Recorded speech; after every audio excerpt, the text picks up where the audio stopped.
Ini ayat firman Tuhan yang sering kali Bapak Ibu baca, Bapak Ibu dengar, ya. Dan saya mau sampaikan kembali karena firman Tuhan harus disampaikan berulang-ulang. Kisah Para Rasul pasal 2 ayat 41.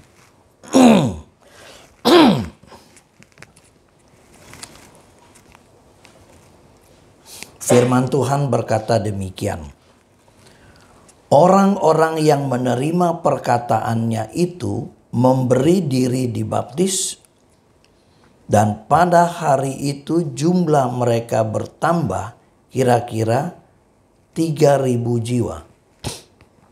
Mereka bertekun dalam pengajaran rasul-rasul dan dalam persekutuan. Dan mereka selalu berkumpul untuk memecahkan roti dan berdoa. Maka ketakutanlah mereka semua, sedang rasul-rasul itu mengadakan banyak mujizat dan tanda. Dan semua orang yang telah menjadi percaya tetap bersatu. Dan segala kepunyaan mereka adalah kepunyaan bersama. Dan selalu ada dari mereka yang menjual harta miliknya, lalu membagi-bagikannya kepada semua orang sesuai dengan keperluan masing-masing. Dengan bertekun dan dengan sehati, mereka berkumpul tiap-tiap hari dalam bait Allah. Mereka memecahkan roti di rumah masing-masing secara bergilir, dan makan bersama-sama dengan gembira dan dengan tulus hati, sambil memuji Allah, dan mereka disukai semua orang, dan tiap-tiap hari Tuhan menambah jumlah mereka dengan orang yang diselamatkan. Bapak, Ibu, saudara-saudara yang kekasih dalam Tuhan Yesus Kristus, Kisah Para Rasul merupakan kitab yang khusus ditulis oleh Lukas. Dan ini kalau kita baca semua pasal, itu menceritakan tentang perjalanan misi, mujizat, tanda-tanda, dan seterusnya. Kitab ini diawali dengan satu peristiwa. Pertama, perintah Tuhan Yesus. Yesus naik ke surga. Dan di pasal yang kedua merupakan konfirmasi atau proklamasi. Ya, Roh Kudus hadir secara resmi di dunia ini untuk menyertai orang-orang percaya. Bukan berarti Roh Kudus sebelumnya tidak hadir. Roh Kudus hadir sebelum dunia dijadikan. Roh Kudus hadir bersama-sama dengan Yesus dan Bapa. Roh Kudus merupakan pribadi Allah yang ketiga. Roh Kudus itu juga adalah Allah. Dia bukan zat dan dia bukan sekedar penolong begitu saja. Tetapi ingat, dia adalah Allah. Yesus katakan, aku akan pergi dan dia akan mengutus rohnya ke dalam dunia. Dan Roh Kudus diproklamirkan di pasal yang kedua, ayat pertama itu kalau kita perhatikan. Ya, hari Pentakosta di pasal yang kedua itu ya, dan seterusnya. Nah, dampak daripada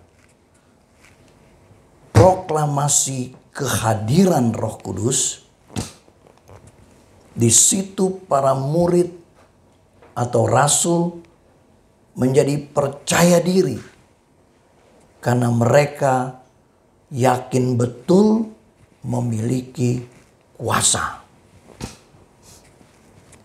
Pada waktu Yesus naik ke surga, mereka berpikir walaupun ada sukacita, damai sejahtera, tetapi ada masa di mana mereka merasa seperti ditinggal, merasa seperti kesepian, dan sepertinya pengharapan itu juga biasa saja.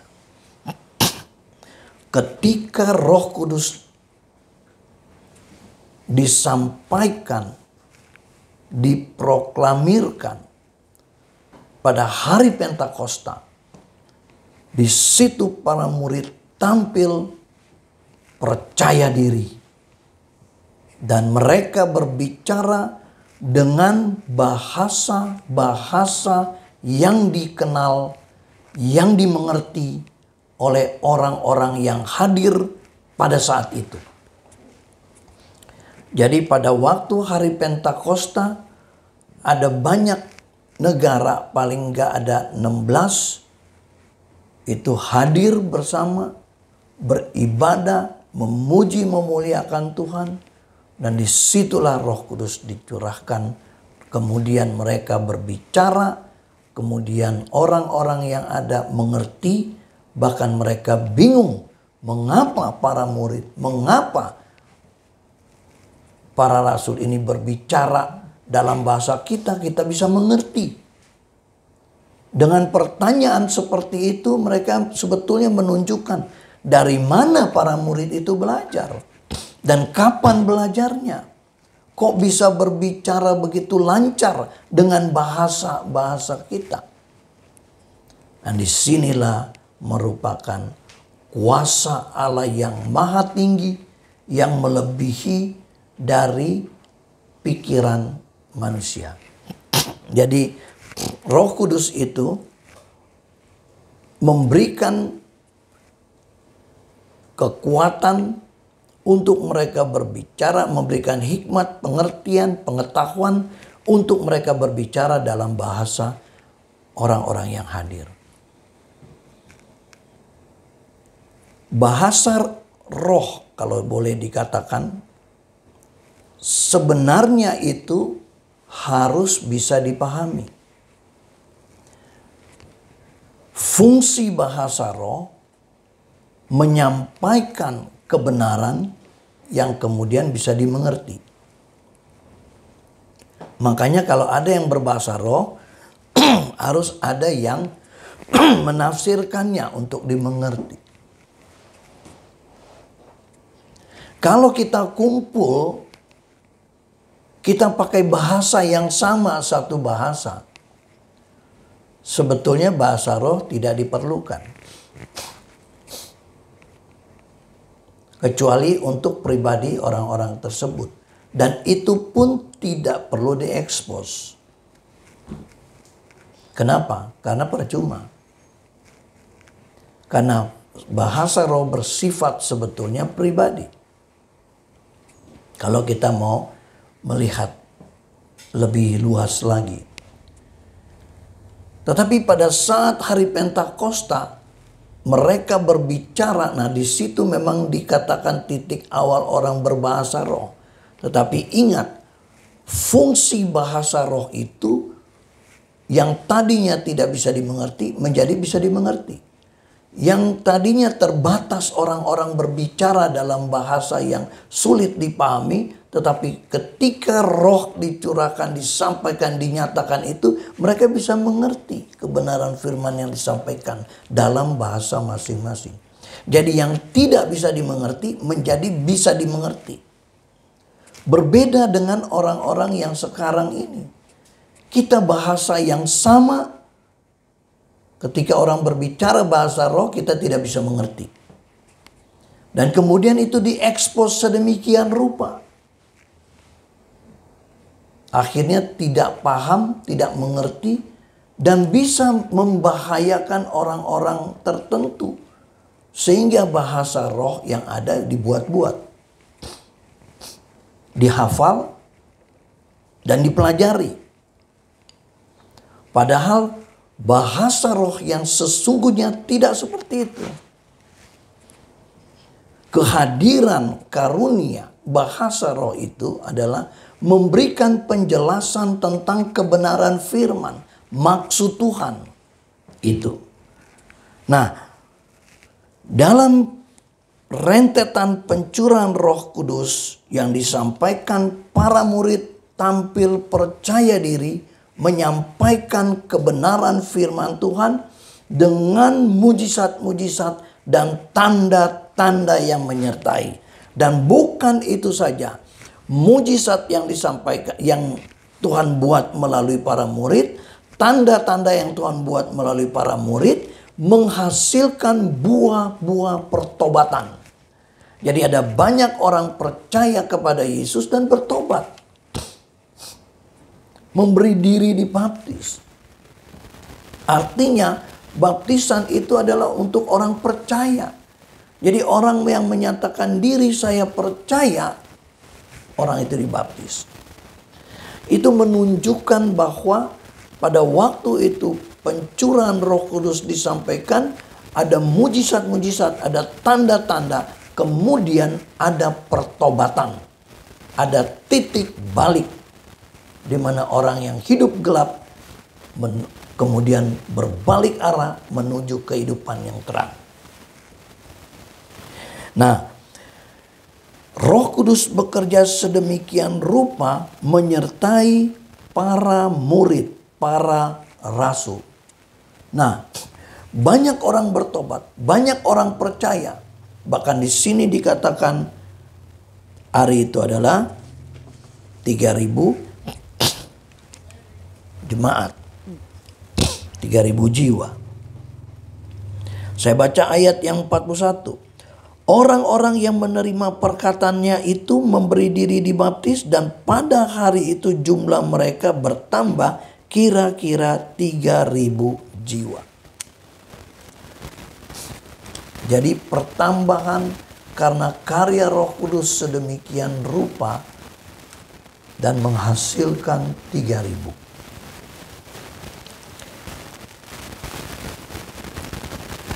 Ada kuasa Allah yang menyertai para murid. Sekali lagi, ada pemberitaan, ada firman yang disampaikan, ada mujizat-mujizat, ada tanda-tanda.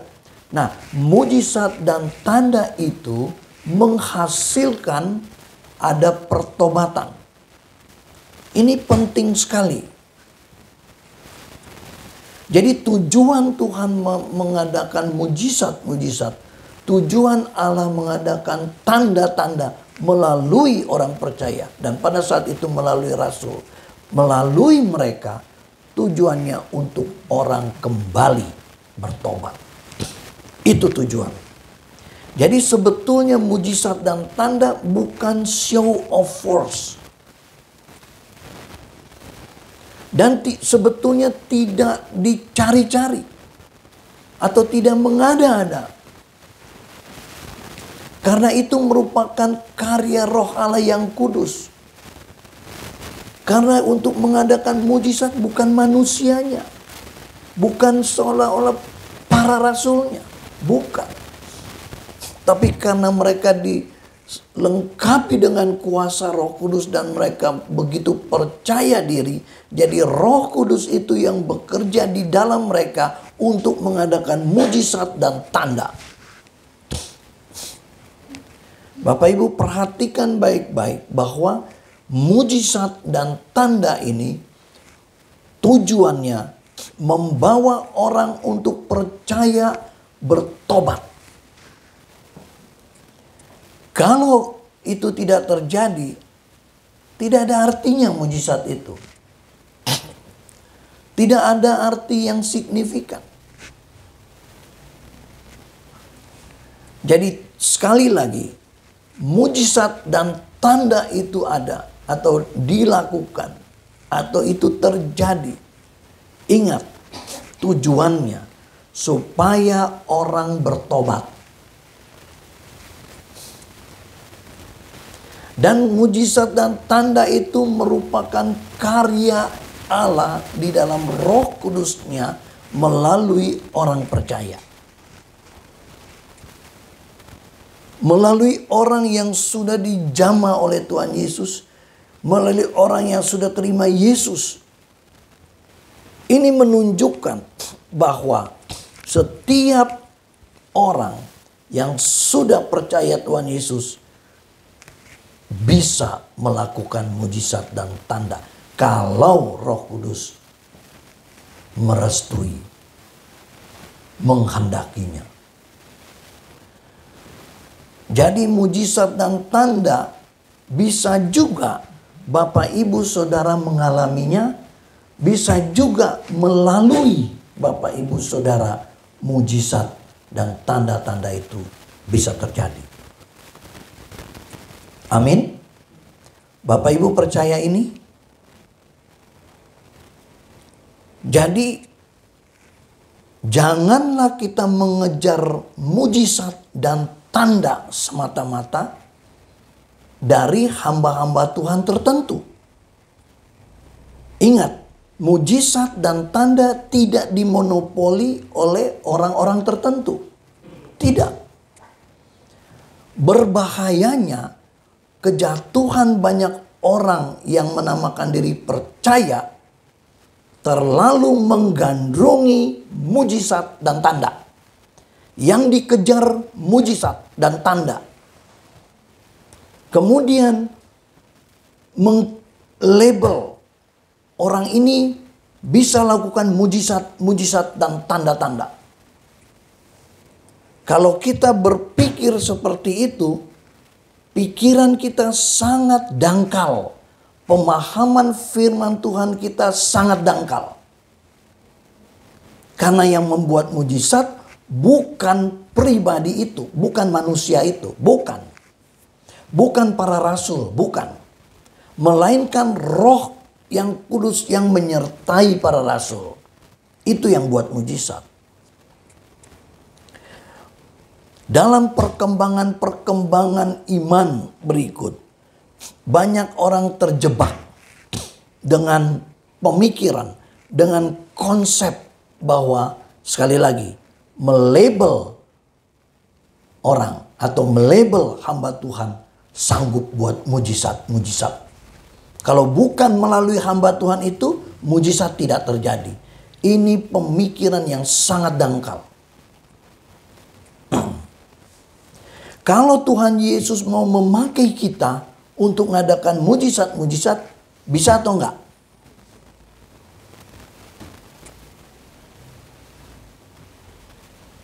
Jadi Roh Kudus bekerja tidak untuk sebagian orang.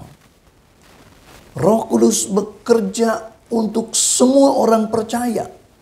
Jadi siapapun yang percaya kepada Yesus, kita bisa mengalami mujizat-mujizat dan juga bisa membuat mujizat-mujizat. Sekali lagi, mujizat-mujizat tanda-tanda tidak dimonopoli oleh orang-orang tertentu atau tidak dimonopoli oleh hamba-hamba Tuhan tertentu. Kalau pemikiran kita seperti itu, sekali lagi pemahaman firman Tuhan kita sangat dangkal. Dan kita bisa terjebak dengan penyembahan berhala. Penyembahan berhala bukan menyembah patung, bukan menyembah yang lain. Tetapi dalam pola pikir kita, mengandalkan manusia saja itu sudah dianggap dosa di hadapan Tuhan. Ingat Yeremia pasal 17 ayat 5 ya, 6, 7, 8 tuh ya. Terkutuk orang yang mengandalkan manusia, terkutuk orang yang mengandalkan diri sendiri, terkutuk orang yang mengandalkan orang lain. Diberkatilah orang yang mengandalkan Tuhan. Kadang-kadang orang percaya lebih mengandalkan hamba Tuhannya dan ekstrim terhadap hamba Tuhannya. Saya ingin supaya kita memahami hamba Tuhan itu bukan orang super, melainkan yang melakukan semua itu adalah Roh Allah yang kudus melalui hamba Tuhan itu. Ini jangan salah mengerti ya. Bukan berarti tidak menghargai hamba Tuhan. Saudara harus menghargai hamba Tuhan, itu firman Tuhan. Tetapi kita juga tidak bergantung pada hamba Tuhan itu. Nah, kalau memang Tuhan memakai hamba Tuhan, puji Tuhan. Dan memang Tuhan juga memakai itu untuk menolong kita, untuk memberi pengertian pada kita, dan untuk memberikan penjelasan tentang kebenaran firman. Tetapi kita tidak bisa mengandalkan lebih dari segala sesuatu, lebih dari itu. Dan kita bisa jatuh ke dalam dosa penyembahan berhala. Dan nantinya kita akan kecewa. Tuhan memakai hamba-hambanya. Saya percaya Tuhan memakai saya sebagai hamba Tuhan. Amin. Tapi Tuhan juga mau dan bisa memakai Bapak Ibu sekalian. Para majelis, jemaat, itu bisa dipakai Tuhan. Dan juga bisa mengadakan mujizat-mujizat dan tanda-tanda. Kalau Roh Kudus menyertai, kalau Allah mau lakukan melalui kita, bisa. Kenapa enggak?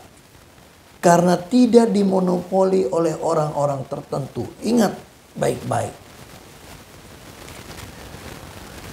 Banyak orang percaya jatuh di dalam pengandalan diri kepada hamba Tuhan.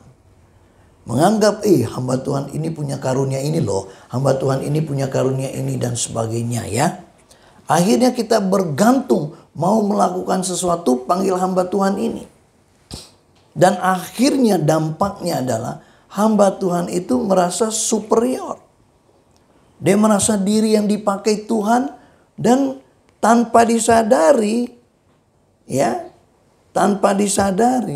dia mau menguasai jemaatnya, mau menguasai orang-orang percaya tanpa disadari loh.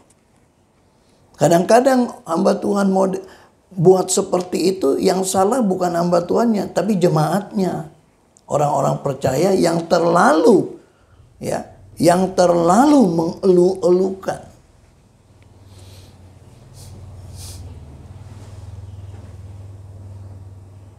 Kalau Bapak Ibu bisa melihat juga di YouTube dan lain sebagainya itu ya. Itu ada juga hamba-hamba Tuhan yang akhirnya dia memanipulasi jemaatnya dengan mujizat dan tanda-tanda. Ada juga praktek di YouTube, saya pernah lihat itu. Jadi dia buat tanda pakai sihir, bukan kuasa Roh Kudus. Karena dia berpikir dia bisa membuat orang takjub kepada dirinya kalau ada mujizat dan tanda. Yohanes Pembaptis orang yang hebat. Bahkan Yesus sendiri katakan tidak ada yang lebih besar daripada Yohanes Pembaptis untuk orang-orang yang lahir dari kandungan ibu. Dia tidak buat mujizat. Jadi sebetulnya mujizat dan tanda itu kesekian.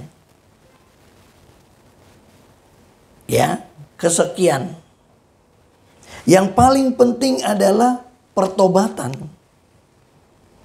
Makanya Yohanes Pembaptis menyampaikan dalam khotbahnya, bertobatlah kamu karena kerajaan Allah sudah dekat.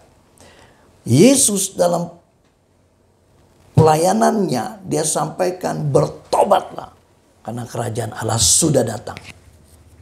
Jadi pertobatan itulah yang menjadi poin yang sangat penting Mujizat dan tanda merupakan sarana untuk membuat orang bertobat.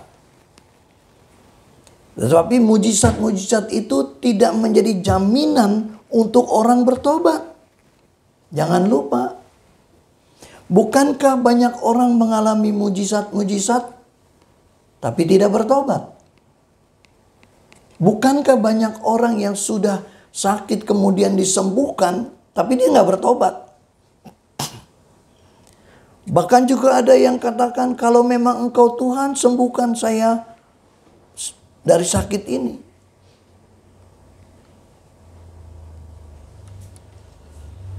Kalau nggak sembuh, apakah Tuhan jadi berubah? Jadi bukan Tuhan. Kalau memang Engkau Tuhan menjawab doa saya, baru saya mau percaya. Ya, itu gambling seperti main judi. Tapi ya Tuhan kita maha kasih. Kadang-kadang doa yang salah pun Tuhan jawab. Tapi itu tidak menjadi patokan. Dan itu langkah awal untuk dia belajar firman Tuhan supaya doanya benar. Nah, kita kembali ya.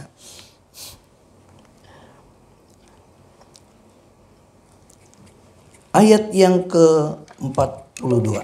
Mereka bertekun dalam pengajaran rasul-rasul dan dalam persekutuan, dan mereka selalu berkumpul untuk memecahkan roti dan berdoa.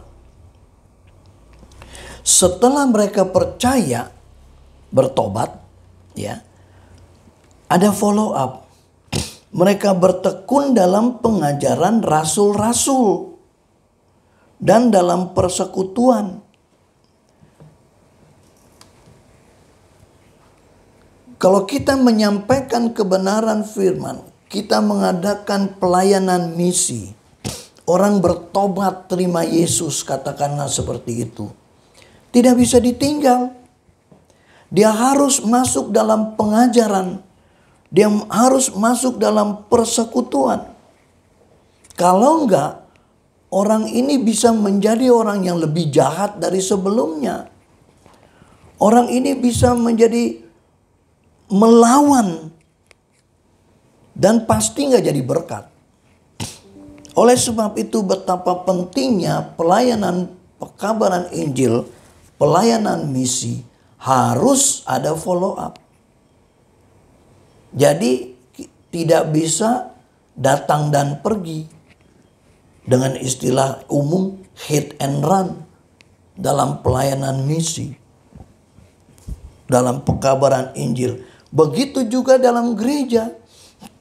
Gereja ya menjelaskan firman supaya orang-orang yang ada bertobat.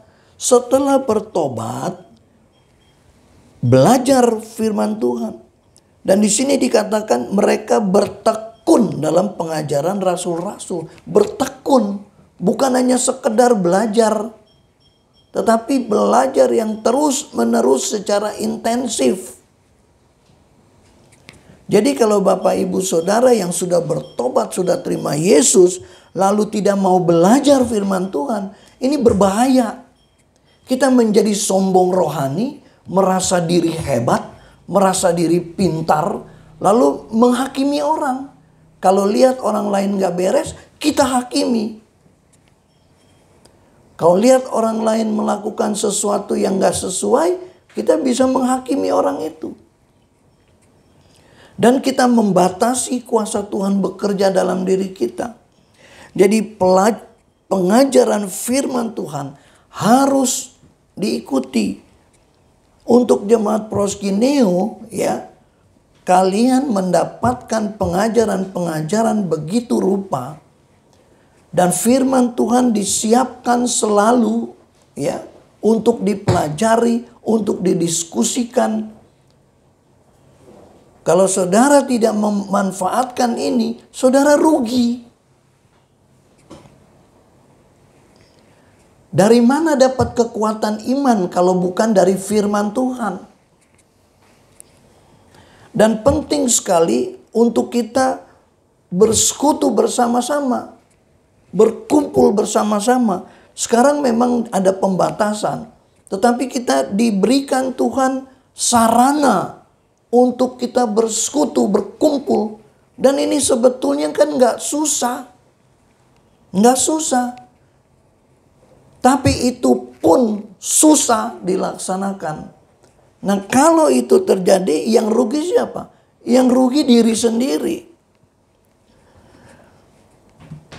Orang-orang yang ada pada mula-mula ketika bertobat, mereka tekun dalam pengajaran firman Tuhan, pengajaran rasul-rasul, dan dalam persekutuan, ya, dalam persekutuan, koinonia.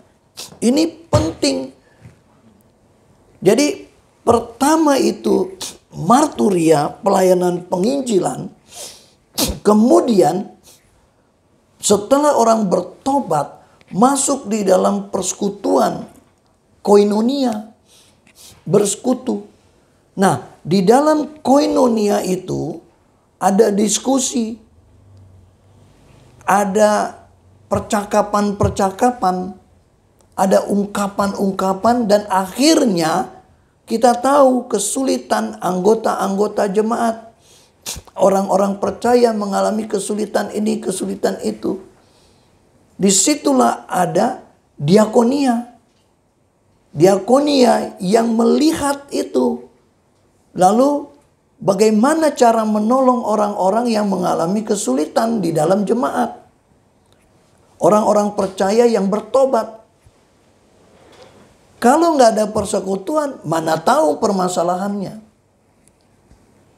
Kalau nggak ada percakapan-percakapan, nggak akan tahu. Jadi Bapak Ibu Saudara, kalau melihat orang datang ibadah, nyanyi happy, betul-betul lompat-lompat ya, senang girang, coba cek lagi, tanya, ada pergumulan nggak dia?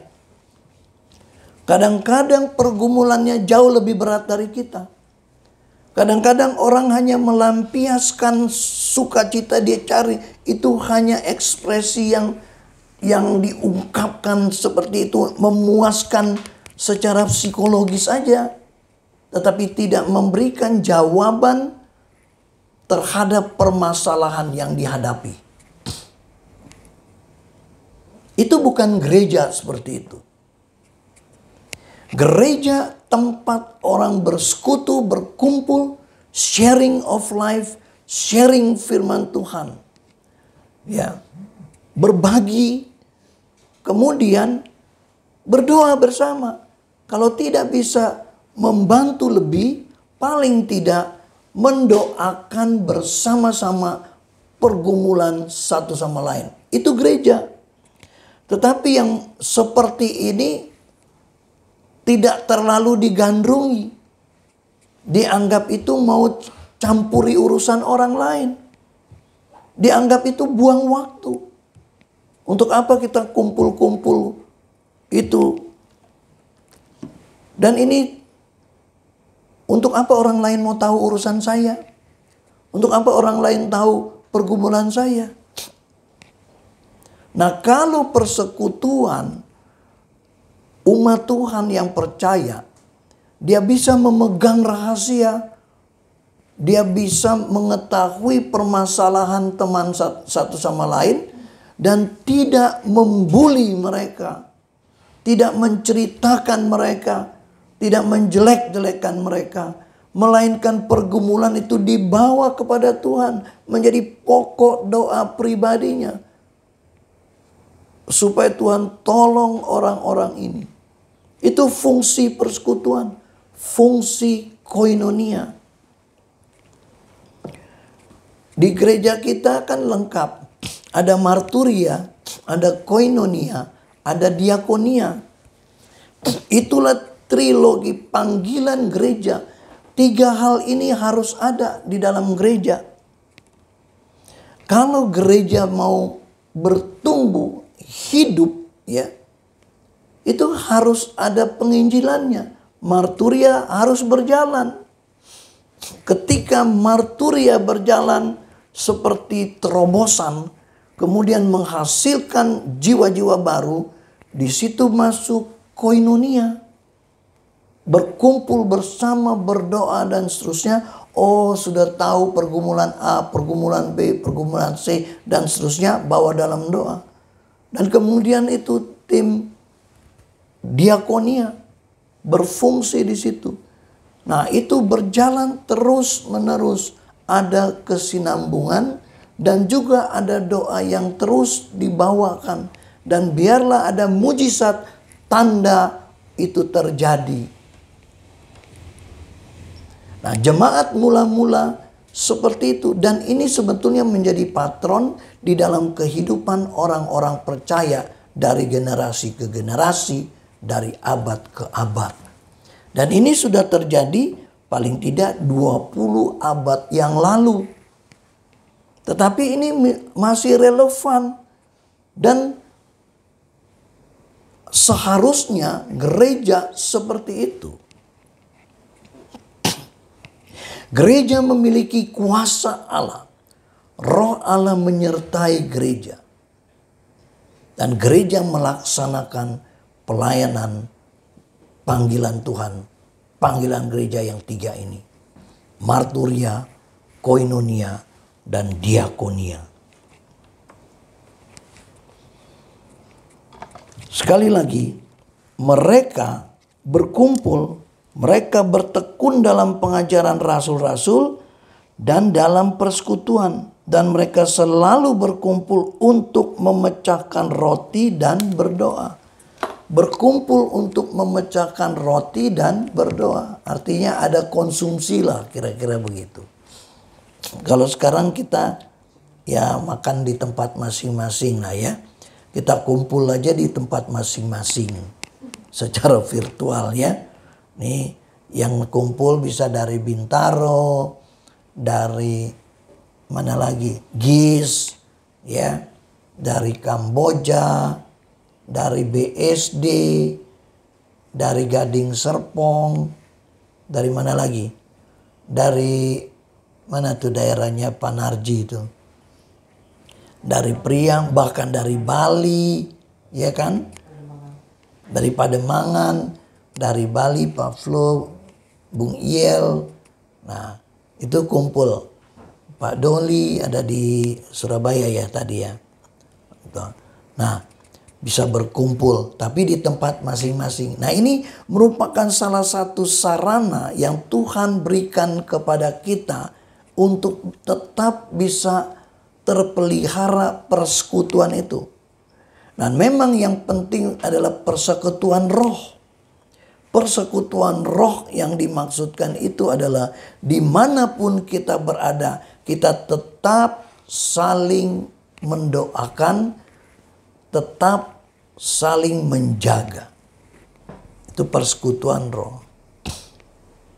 Dan di atas semua itu jangan lupa sharing firman Tuhan. Sharing kesaksian kehidupan. Itu baru gereja bertumbuh, maju. Bukan semau-maunya. Nah, ini dalam era teknologi sekarang ya, di mana individualis begitu kuat dan juga masuk di dalam gereja-gereja, di dalam persekutuan, dan orang lebih cenderung pribadi. Dan kebanyakan juga tidak tahu satu sama lain walaupun anggota gereja. Sewaktu-waktu anggota gereja tidak tahu nama pendetanya.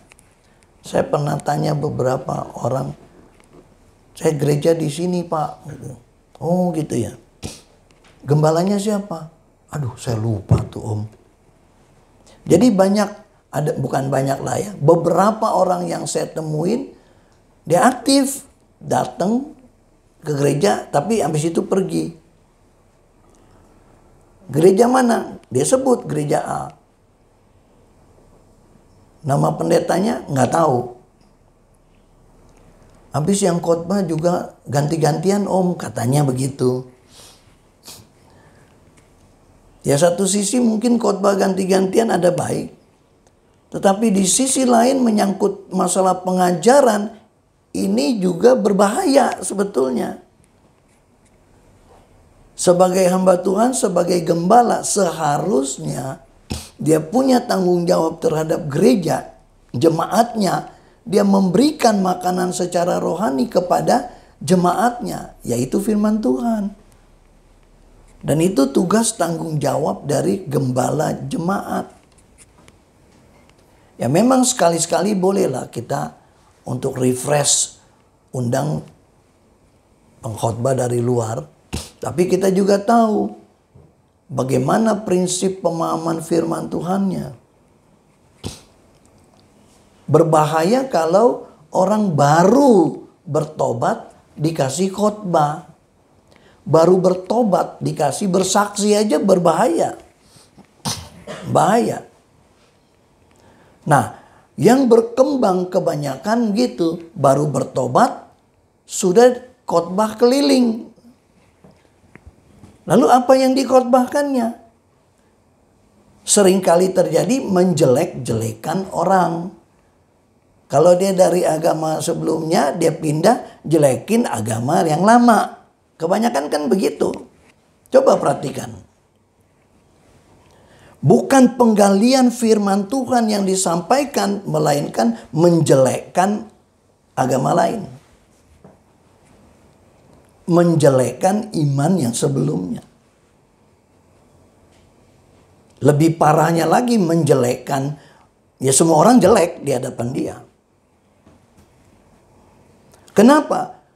Karena ilmu pengetahuan dia secara teologianya minim. Apa yang mau dia sampaikan? Apa yang dia mau khotbahkan? Paling kesaksian-kesaksian hidup. Dan kesaksian hidup relatif. Orang bersaksi sewaktu-waktu berubah. Tapi firman Tuhan nggak berubah. Prinsip-prinsipnya, konsep kebenaran firman harusnya tidak berubah. Yesus adalah Tuhan, tidak berubah.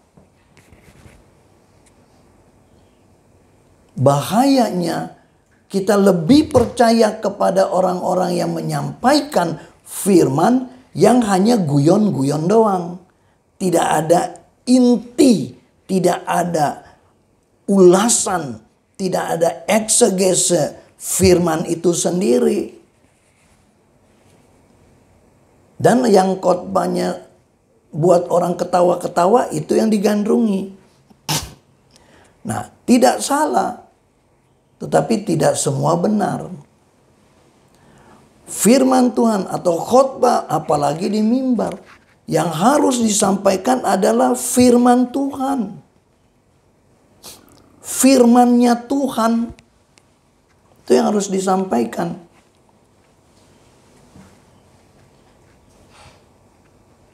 Bapak Ibu saudara-saudara yang kekasih, untuk para majelis jemaat GKRI Proskineo, saudara sudah belajar firman Tuhan. Bagaimana memahami firman Tuhan? Kita coba belajar mengeksegese firman Tuhan. Kita coba belajar latar belakangnya seperti apa. Siapa penulisnya, latar belakang dan seterusnya. Kita pelajari. Dan juga saudara dilatih juga untuk menyampaikan hasil perenungan dari firman Tuhan itu. Coba disampaikan. Itu. Nah saya lihat, ya kenapa nggak berani disampaikan? Sudah cukup lumayan bagus. Paling nggak berani bersaksi. Dan bersaksi yang benar. Kalau bersaksi itu hanya menceritakan kebaikannya Tuhan terhadap diriku. Bersaksi karya Kristus dalam hidup kita. Pokok-pokok doa yang dinaikkan, kemudian Tuhan jawab, saksikan bahwa Tuhan Yesus mendengar seruan doa kita, doa anak-anak Tuhan. Itu disampaikan supaya orang lain bersyukur kepada Tuhan, orang lain lebih semangat lagi berdoanya, orang lain juga bisa dikuatkan imannya melalui kesaksian itu. Ini penting sekali. Daripada saya pernah dengar juga kesaksian-kesaksian yang bobot rohaninya nggak ada. Sedikit sekali kalau ada. Memuliakan Tuhan Yesusnya sedikit sekali. Lebih banyak memuliakan diri sendiri tanpa disadari. Dan ini bisa terjadi karena konsep pemahamannya belum jelas. Nah, jadi penting sekali. Pengajaran firman Tuhan itu penting sekali. Dan belajar harus tekun. Kita lihat di sini. Mereka bertekun dalam pengajaran rasul-rasul. Dan dalam persekutuan. Dan mereka selalu berkumpul untuk memecahkan roti dan berdoa. Jadi sarana aja. Roti yang dipakai itu hanya untuk selingan supaya lebih bagaimana ya? Lebih nyaman atau lebih lebih apalah. Kalau kita berkumpul gini terus perut kosong kan rasanya gimana? Kurang begitu ini ya. Aduh. Seperti yang di Proskineo adakan. Kalau kita ibadah ini sebelum pandemi ya, sebelum COVID. Habis ibadah ada makanan. Pada waktu itu kita makan, terus ngobrol satu sama lain. Setelah itu, nah dari hati ke hati. Nah kira-kira begitulah gambarannya. Lalu berdoa bersama. Nah berdoa. Jadi antara jemaat berdoa. Saling mendoakan. Nah untuk itu dari firman Tuhan ini aja kita belajar. Coba kita terapkan, kita praktekkan dalam hidup kita. Jemaat Proskineo. Ya. Kalau kita dengar firman terus, kita nggak melakukannya, sama juga bohong. Sama juga bohong. Makanya tuh, waktu Yesus mengajar para muridnya, ada waktunya dia mengutus para murid. Dua-dua orang diutus. Proskineo sudah ada nggak mengutus? Ada ya? Proskineo Mission Team. Nah, itu secara formal kita pergi ke daerah-daerah. Pergi ke Sumatera Utara. Pergi ke Kalimantan Barat. Pergi ke Kalimantan Tengah. Pergi ke Jawa Tengah.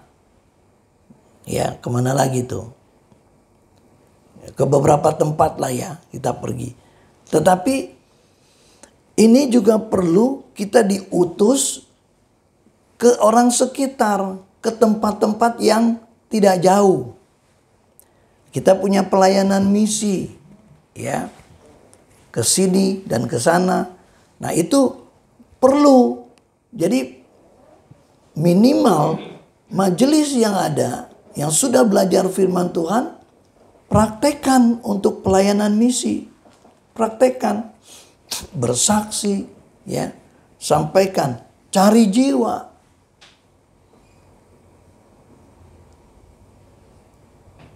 Kalau sudah dapat, kita bina. Supaya orang bertumbuh. Amin. Sampai di sini dulu saya sampaikan, saya khotbah. Mudah-mudahan Bapak Ibu bisa mengerti dan juga mudah-mudahan bisa kita laksanakan itu dalam kehidupan kita. Amin. Jadi tetap maju, semangat. Tuhan sertai kita dengan mujizat dan tanda-tanda. Kita jangan lupa bertekun di dalam pengajaran firman. Bertekun dalam doa, bertekun dalam bersekutu, itu tetap ada, ya. Jadi jangan sampai kita putus rantai persekutuan, baik dengan Tuhan maupun dengan sesama. kita berdoa, Tuhan memberkati kita semua, saling mendoakan satu sama lain. Juga terima kasih tadi kesaksian Pak Alex, Ibu Foni, dan itu juga merupakan pokok doa kita yang sering kali kita adakan, paling enggak setiap minggu, setiap hari Rabu kita doakan, dan juga Sabtu pagi ya jam 7 tuh kita berdoa bersama-sama. Ya nggak banyak, nggak lama, kita yang penting kita berdoa. Tuhan Maha Tahu, Tuhan bisa jawab pergumulan-pergumulan kita ya. Tuhan Yesus memberkati kita semua dalam situasi sekarang yang diperlukan banyak doa, banyak belajar firman, banyak bersekutu untuk saling menguatkan satu sama lain. Tuhan Yesus memberkati kita semua. Amin.